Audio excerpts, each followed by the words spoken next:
Hey, I'm Shaye Warner, and you are listening to the Casual Cattle Conversations podcast. Whether you are a seasoned rancher or just curious about the cattle world, this podcast dives into the stories, science, and strategies shaping the future of ranching. Let's get started and keep your herd ahead of the herd. Folks, today we are visiting with Luke Ressler about cover crops, bale grazing, and the variety of practices used on his operation to not only extend grazing days, but also improve soil health. Luke and his wife Elli operate a diversified operation in Northeastern North Dakota with Elli's parents. Now, Luke shares how his fall and winter grazing works when the weather cooperates and when it doesn't, because anyone in a northern climate knows exactly how that goes. So this is an informative and honest episode. I think you're really going to enjoy it. And with that, let's visit with Luke. Does tax season make you want to bang your head against the wall? Is billing a bad word in your household? Does meeting with your ag lender make your blood pressure rise? Stress a little less with cattle management software, Performance Beef. It tracks important feed, financial, and health data, all in one system. The result? You can pull inventories, detailed financials, and invoices in minutes. Get ahead for next year's tax season. Visit performancelivestockanalytics.com to learn more, and you can find that link in the show notes. All right, Luke. Well, it's fun to have you on. I think my husband is more excited that you're on than anyone because he's been telling me he's been saying you should have Luke or Elli on the podcast for probably the last 2 years. So welcome to the show. Well, thank you. Yeah, thank you. So to get started, my favorite question is, why do you bet on or believe in the beef industry? Oh gosh, that's a great question. I guess I've always been a part of it. I grew up on a farm and ranch over by Cooperstown, and my family raised cattle, and so it's been a part of my life forever. And was blessed marrying into a family too that has livestock. And so I've just kind of continued on. It's just been just part of our lives. And yeah, I don't know. I don't really know that was a hard question, Shaye. God, I've been thinking about that for like the past 4 or 5 days or whenever you sent it to me. And I was like, man, that's a tough question. Well, I think there's a lot of reasons we all kind of bet on the beef industry and believe in it. And when you grow up in it, like you and I have, that's kind of holds a different weight too. Yeah, it's a lifestyle. I don't know what the farm would be like without cattle. I don't really know what I would do. Yeah, absolutely. So we're going to be talking about some of the neat things that you're doing on your operation in terms of kind of fall and winter grazing, which I always think is neat for those of us in northern climates, right? You know, so I always like that conversation. Before we dive into some of those specific questions, can you kind of describe your operation so listeners kind of get a feel of what you're working with before you dive into your practices? Sure. So we farm with Elli's parents and Randy and Julie Lem, and we're located south of Hillsboro, North Dakota. So where we are in the state is on the far east side next to Minnesota border. We're north of Fargo, about 40 minutes or so, 40 miles. So we're in the Red River Valley here, which is primarily farm country. It's a lot of black dirt, high clay soils. We flood. In the spring, we have a river that goes through that's a tributary of the Red River. And so we'll flood in the springtime if we got a lot of snow melt. Typically, we get up over 20 inches of rainfall per year. So we're fairly wet, and I guess what our operation kind of looks like is we're diversified. We've got a small cow-calf herd, and then a feedlot. We've got about 600 head feedlot that all background calves, and been doing some custom feeding here the past 4 years. We've been doing custom feeding, and kind of that's ranged from small, early, like weaned calves to finishers. And then bred cows, bred heifers. I've kind of done different things every year. And then crop side, we raise primarily corn, beans, and barley. And then I raise some flax, sunflowers, and I've had some rye and oats in the past. And then I fit in cover crops into the rotation. And so we just finished barley harvest, and I'm going to be planting like a cover crop mix of winter rye, radishes, peas, flax, and buckwheat. And so when that grows up and starts, well, I'm just going to say about, when it gets about 8 inches tall, I'll put just a single wire fence around the field, and I don't split the fields at all, just because it gets to be kind of too much when we're combining other crops and stuff. So I'll just put a single wire around and then kick the cows out there and just let them graze and get some cattle impact on those cropland fields. Oh, and then with like corn, I try to interseed our cover crops or like fly on a cover crop and just get something established, because what I'm trying to do with the farming operation is I'm trying to do more no-till practices.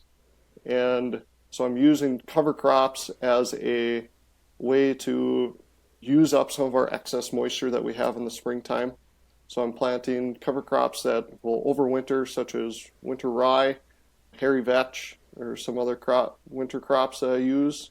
And then those will grow in the springtime, and then I'll come back and I'll no-till my corn and soybeans directly into those crops. And so then I'm trying to fit in the cattle into the operation there too, to kind of utilize the growth in the fall into the winter as much as possible. And I don't get across every acre. We farm about 2,000 acres, but I try to, and typically my grazing is kind of round, close fields that I don't have to run too far to go check on cows. Water is kind of a big issue. Getting water, I haul a lot of water to them because I don't have stock ponds or water set up out in the fields. So hauling water works until it gets middle of December and everything starts to freeze. Once I can't haul water anymore, I move the cows closer to the ranch where we have water set up. Then they just kind of walk to the waters.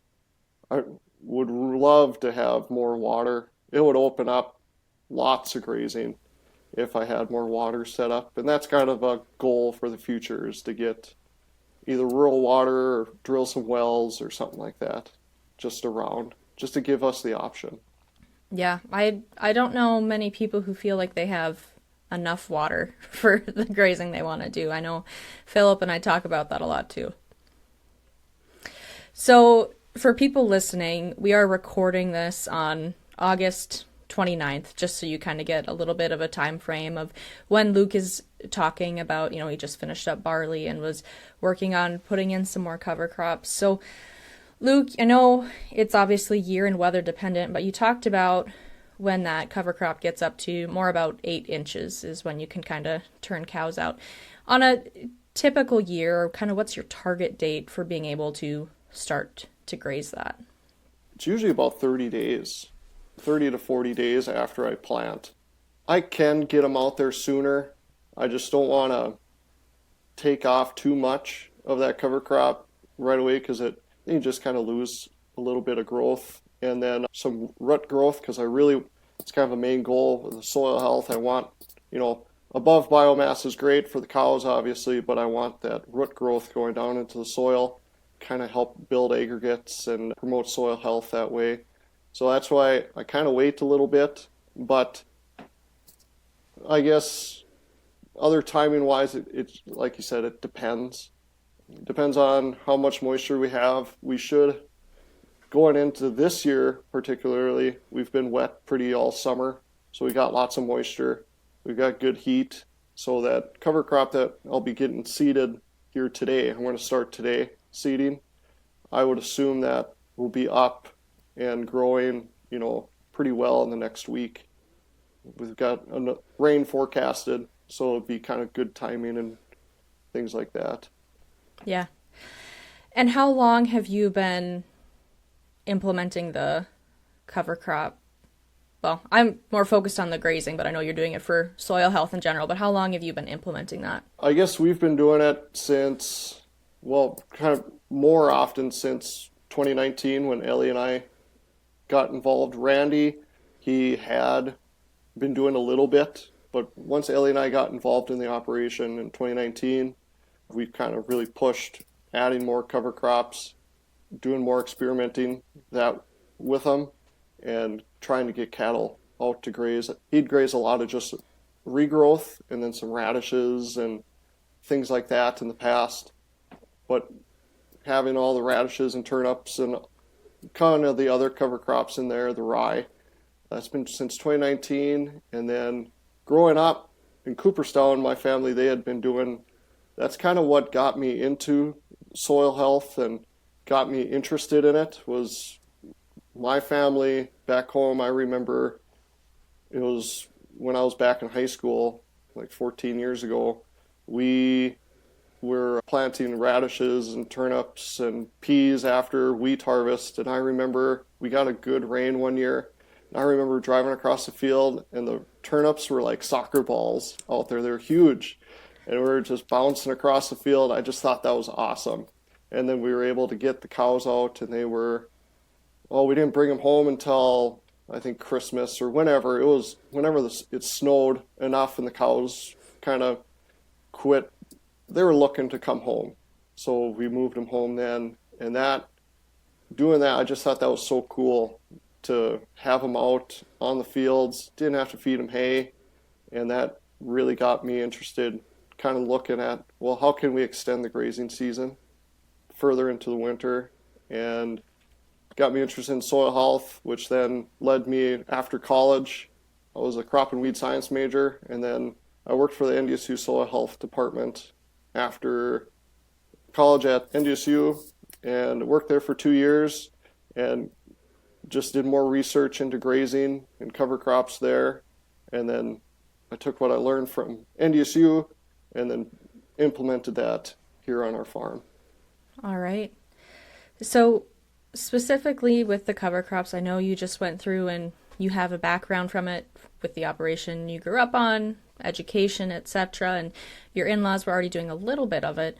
But when you think back to when you and Elli got onto the operation and were getting more involved and really pushing this more, is there anything you would have done differently from the start now that you're a few years in? A couple things we've learned is, well, for one, like turnips, purple top turnips. We planted those. This was actually, I learned this from back on my family's operation.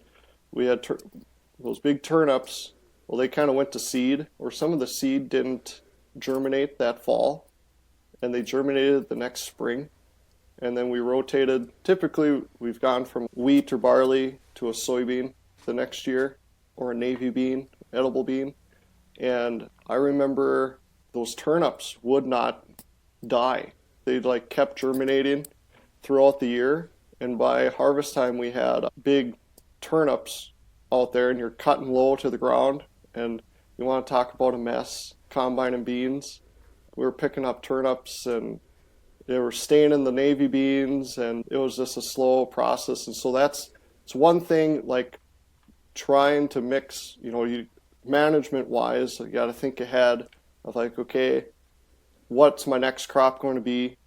Am I going to have any issues with this cover crop the next year if there's any that's gone to seed or anything like that?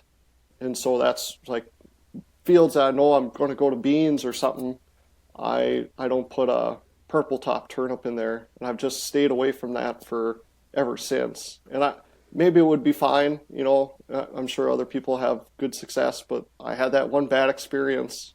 And so that's just one thing that I've learned. Different rates, like seeding rates, that kind of changes. I've kind of stuck with a low rate for my radishes. With my cereals, I plant kind of typically 40 or 50 pounds an acre with my cereal rye. I get good grazing out of that, some good biomass, and then in the springtime, that's a good amount of seed out there to take up some excess moisture. I have gone higher rates, to really get a lot more biomass out there, which is fine, but it kind of, I don't know, kind of messes things up a little bit in springtime. I've had good and bad things happen where it's taken too much moisture in the spring away from my cash crop. So that's kind of where I just kind of sit in the middle of the road for our soils. I tell people with more sandier soils, I would go with a lower rate just so you're not taking up excess moisture in the spring. With my heavier soils over here, I do put a little bit higher rates on just because I can handle it and our soils can handle that. But I think there's kind of a threshold there for me too, so I kind of keep it in the middle. Cost-wise too, a lower rate is cheaper. We're always trying to lower input costs and try to keep it as cheap, but kind of get enough bang for the buck out of it. Want to boost your herd's profitability? Choose Red Angus, the beef industry's most favored female. Registrations are up 24% over the past decade thanks to their docile temperaments, adaptability, and premium carcass quality. The Red Angus Association of America has rebranded its feeder calf program as Angus Access and partnered with Breeder, giving commercial cattlemen cutting-edge digital tools that make it easier than ever to capture premiums. Elevate your operation with Red Angus. And after this podcast, tune into Red Angus Remarks. So, as you're talking, there are two primary benefits from implementing these cover crops that you've kind of touched on, and that's, you're able to graze those cattle for longer days, so a little less feed input, fuel input there. And then also just the soil health aspect of it too, which obviously has a big impact.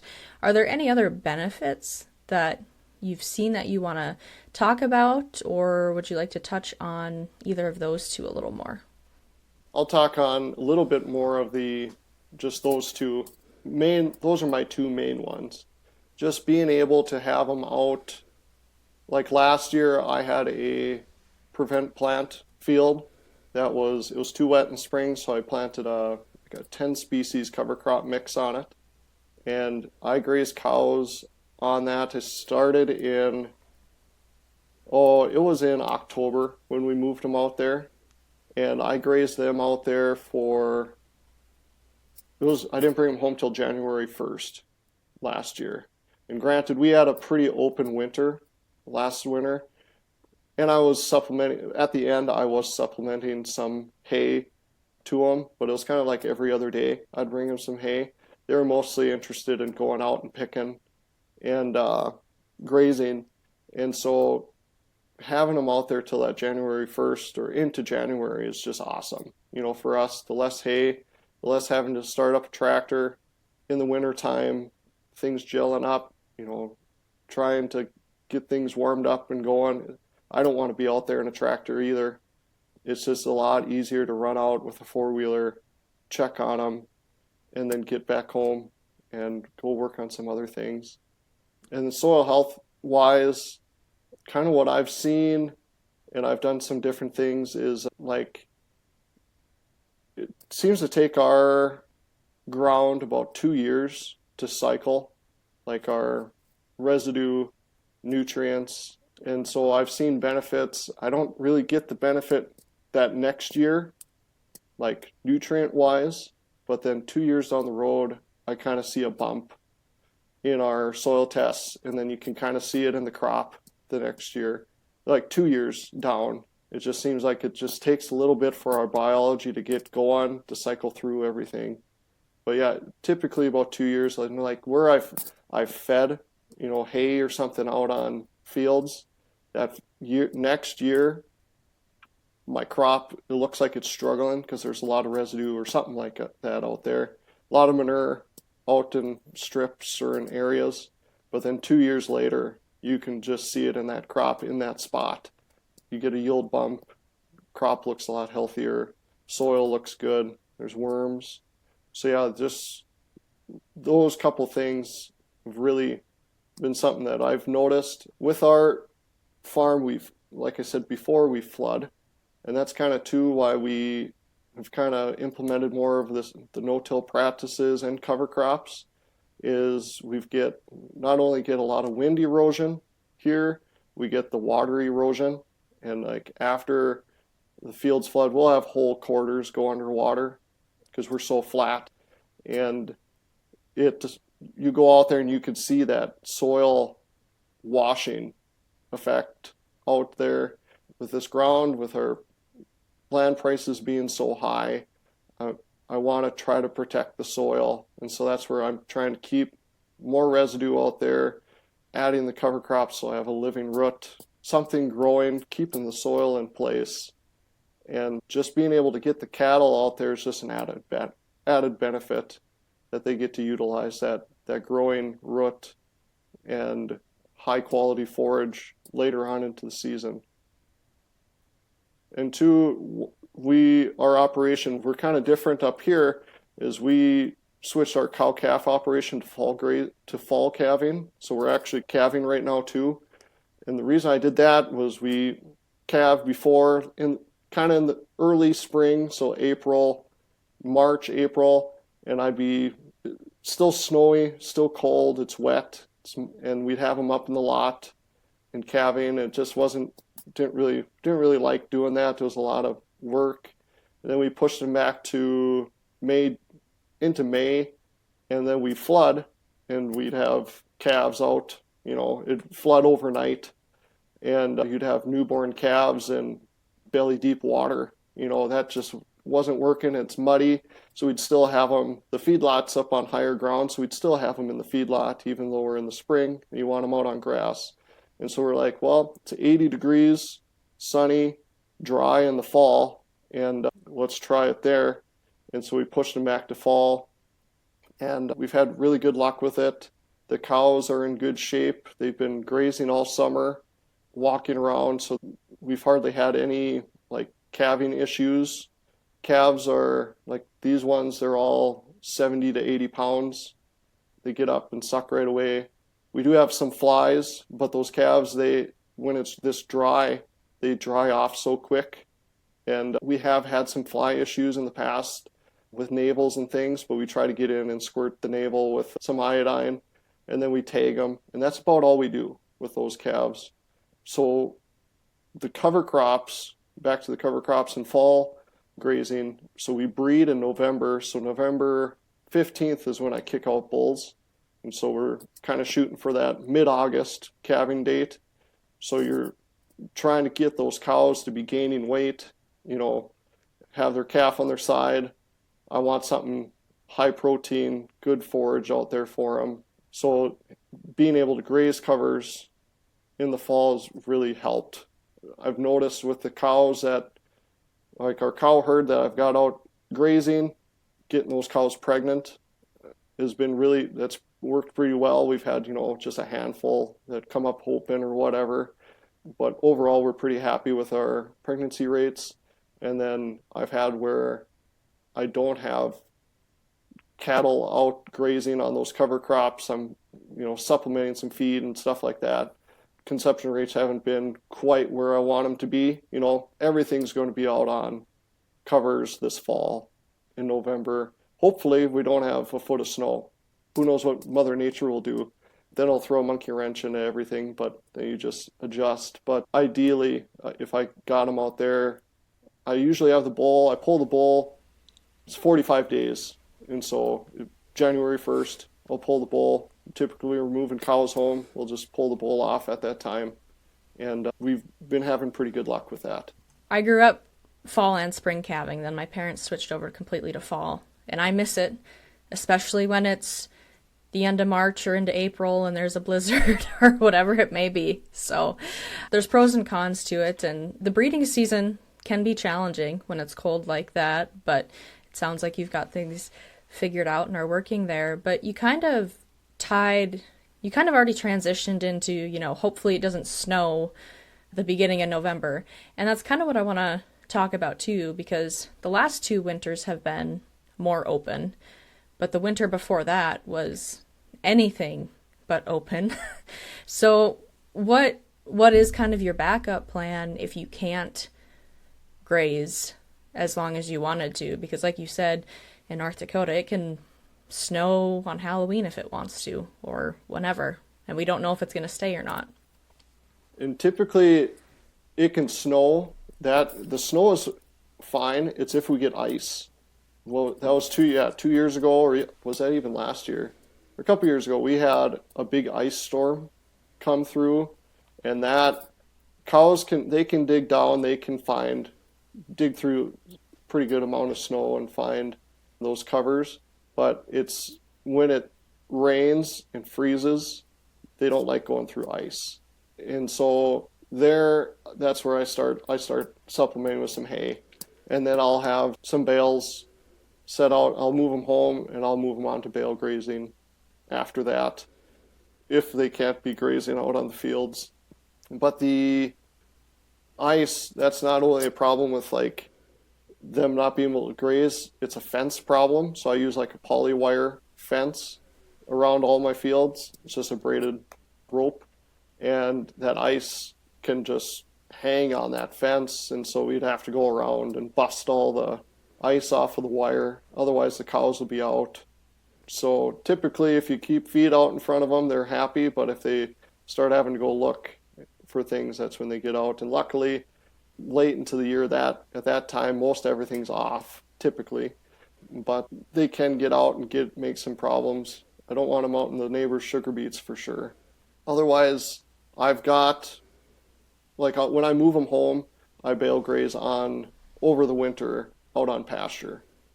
The reason why I do pasture is just because, like I mentioned before, that when I'm bale grazing, I leave a lot of residue behind. And so I try not to do that on my crop fields, because I don't want a whole bunch of residue that is inhibiting the growth of my cash crop, which 2 years down the road it would probably be fine, but that initial year afterwards it can kind of be a mess. But like out on my pasture ground, I'm not as worried about it. I try to focus my bale grazing on areas that I need more residue out there to catch some more snow to help that grass recover. Places where I'm trying to improve my pasture ground typically, and that's kind of what my backup plan is just to go from crop grazing, cover crops, to bale grazing. So with that bale grazing, you're focusing it on those specific areas you need.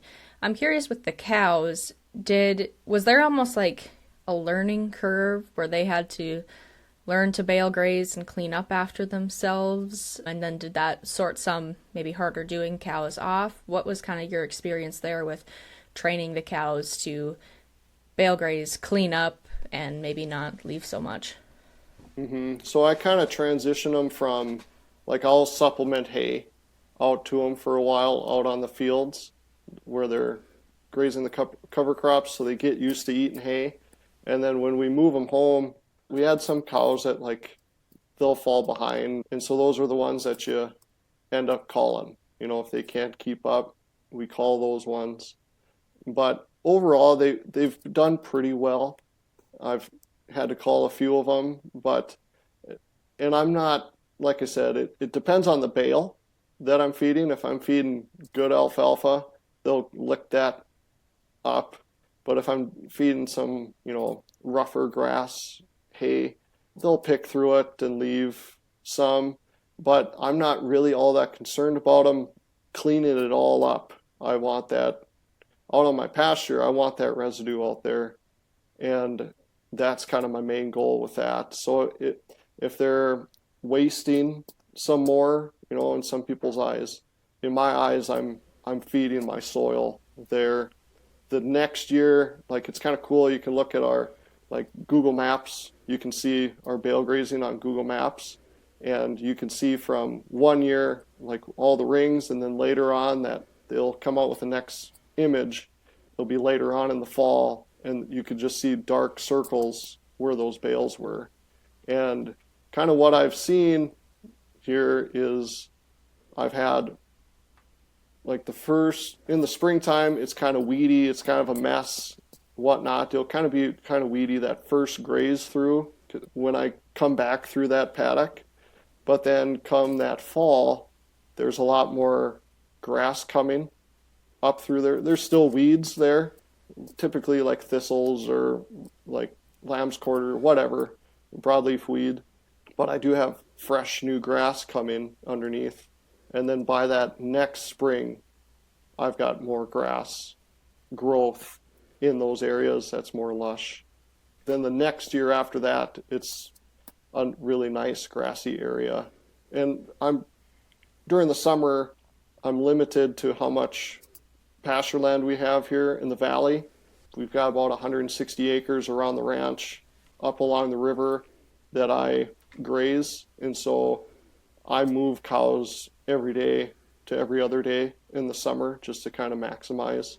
And so like right now, like I grazed my bale grazing paddock earlier this spring, and now it's been about 45 to 60 days since I've grazed it, and I've noticed new fresh grass coming underneath where those bales were.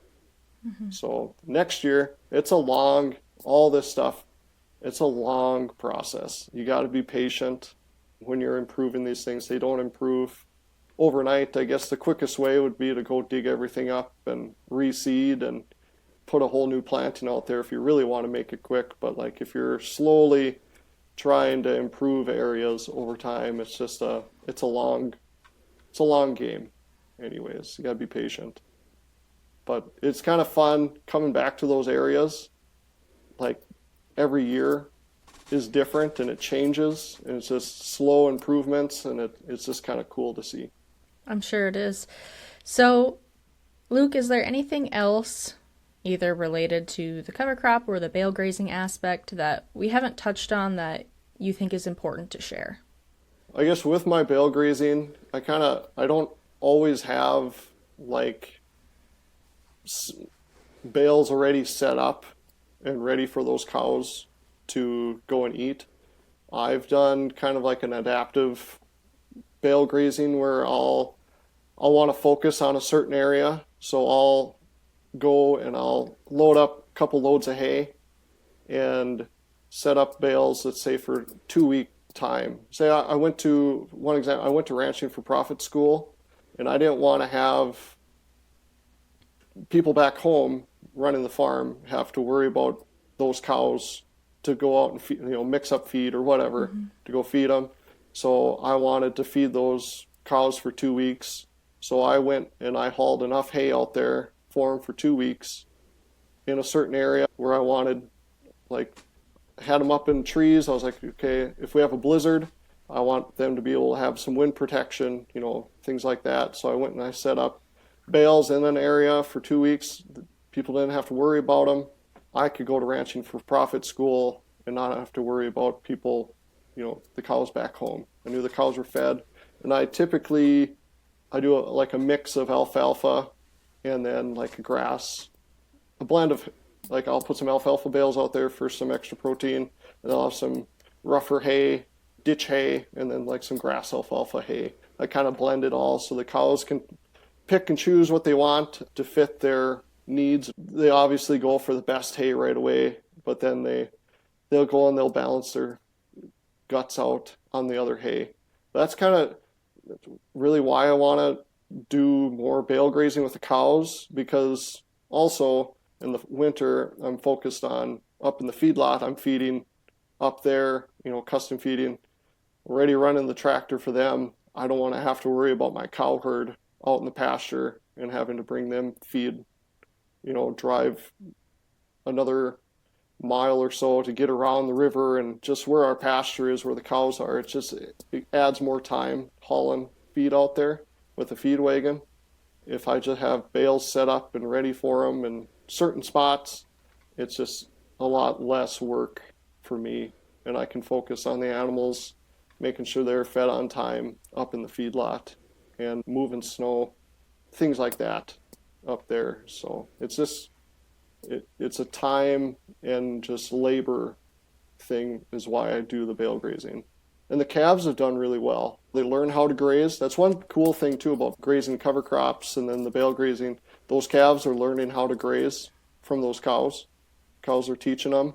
And then in the springtime, I'll keep my heifer calves on the cows longer, and those cows will teach those heifers how to graze, out on pastures. And then when I'm moving them with the poly wire, those calves know what a poly wire is. They know me moving them every day, and so they get kind of calmed down there, and then they kind of know what's going on, know the system. And then like weaning and things like that, it's been a lot less stress on the weaning that way as well. And because those calves, they know what's going on, they know how to graze, they know. And like I have supplemented with the feed wagon as well, and so those calves, they know what a feed wagon is too, so they hit the bunk pretty easily in the springtime. So just a couple things. It's not always that perfect, but I've seen improvements over the years. Yeah, absolutely. I guess, Luke, as we wrap up, my final question for you, and it can be related to today's topic or just in general, but if you could go back to your first 5 years of ranching, what would you do differently? And I know that's hard for people who grew up ranching, but you can take that from any angle you want.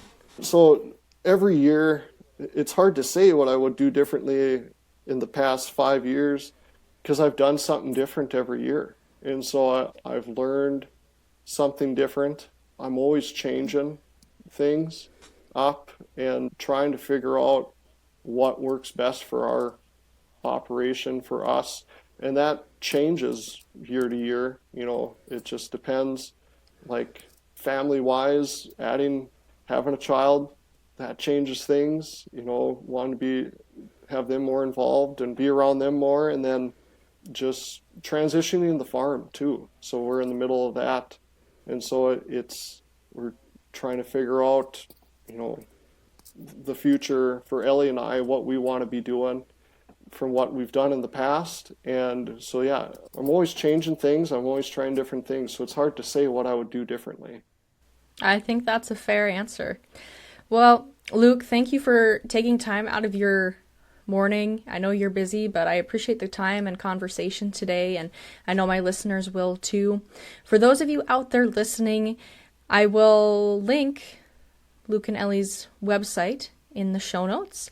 And remember, the best way to support this podcast and all your other favorite podcasts is to leave a rating and review, and better yet, share it with a friend who's going to find this conversation interesting and or valuable. But with that, happy ranching, folks.